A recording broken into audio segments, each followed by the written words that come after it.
అసలు రాజన్న సిరిసిల్ల జిల్లాలో గత 2 రోజులుగా ఏం జరుగుతుంది?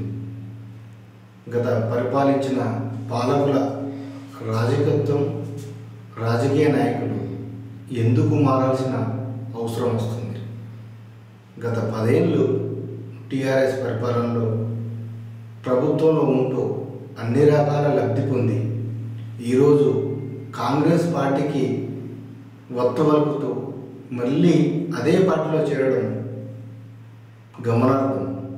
అందులో భాగంగా సిరిసిల్ల జిల్లాలో ఒక వేములవాడ నియోజకవర్గంలో కోనరావుపేట మండలాన్ని టార్గెట్ చేసిన ఆది శ్రీనివాస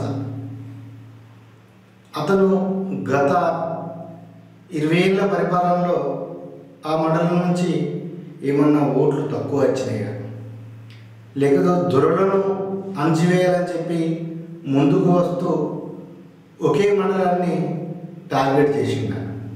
అసలు కోనరావుపేట మండలానికి ఎందుకు పార్టీలు మార్చ అవసరం ఏముందుకు వచ్చింది? మొన్నటిదాకా ప్రభుత్వ పరిపాలనలో ప్రతి వాళ్ళు లబ్ధి పొంది రకరకాల చైర్మన్లు, జెడ్పీటీసీలు, ఎంపీటీసీలు, సర్పంచ్గా ఉంటూ ఓన్లీ కోనరావుపేట నుంచే గత 2 రోజుల నుంచి కోనరావుపేట మండలాన్ని ఎమ్మెల్యే ప్రభుత్వ ఆది శ్రీనివాస్ గారు టార్గెట్ చేసిండు. అసలు చేస్తే తాను ఎమ్మెల్యేగా గెలిచిన తర్వాత ఇప్పుడు ఆనాడున్న దొరల పరిపాలన మొత్తం అణచివేసి ఇప్పుడు బీసీ వర్గాన్ని ముందుకు తీసుకురావాలని చూస్తున్నారు. అసలు ఆది శ్రీనివాస్ ముందుకెళ్ళే వ్యవస్థ, సంస్థ ఏంటి? అసలు ఆయన ముందుకెళ్ళాలంటే ఎలా వెళ్తాడు?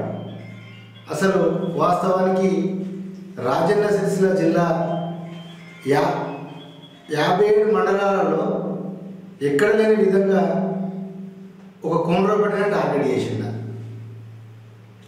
చేసిండు. తనకు ప్రతి గ్రామం నుంచి ఓటర్లు ఉన్నారు.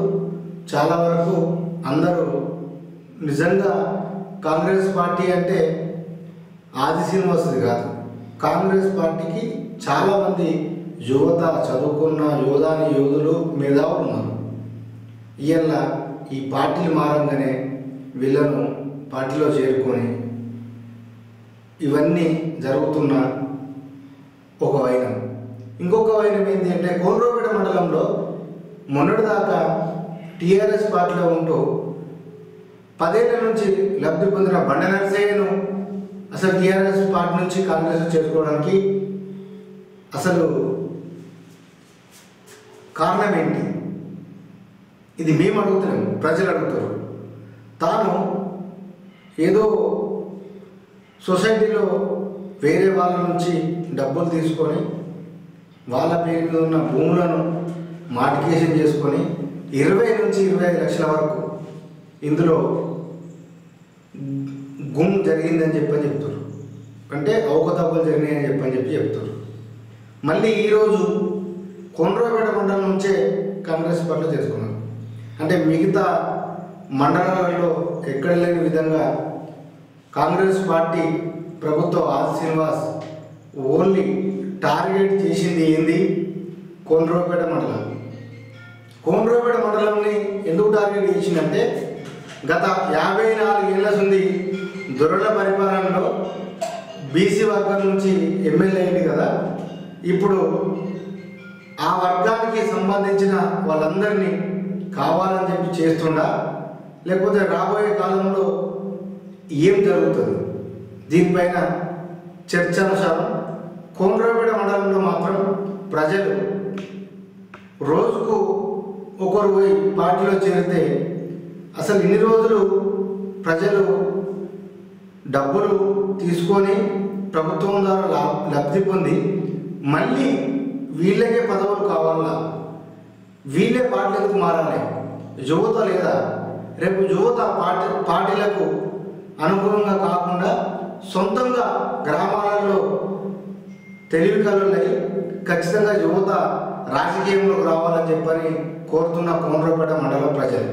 దీనిపైన ఆది శ్రీనివాస్ గారు కొంచెం ఆలోచన విధానం చేసి ఖచ్చితంగా ప్రజలకు మేలు జరిగేలా చూడాలని చెప్పి మా ఇలాంటి ఛానల్ ద్వారా కోరుతున్నాం. కావచ్చు, ప్రజలు కావచ్చు, రైతులు కావచ్చు, అధికారులు కావచ్చు, ఖచ్చితంగా ప్రజల పక్షంగా, ప్రభుత్వం పక్షంగా, అధికారుల పక్షంగా, రైతుల పక్షంగా మా ఇలాంటి ఎల్లవేళలా కృషి చేస్తారని చెప్పని కోరుకుంటున్నాం. ధన్యవాదాలు.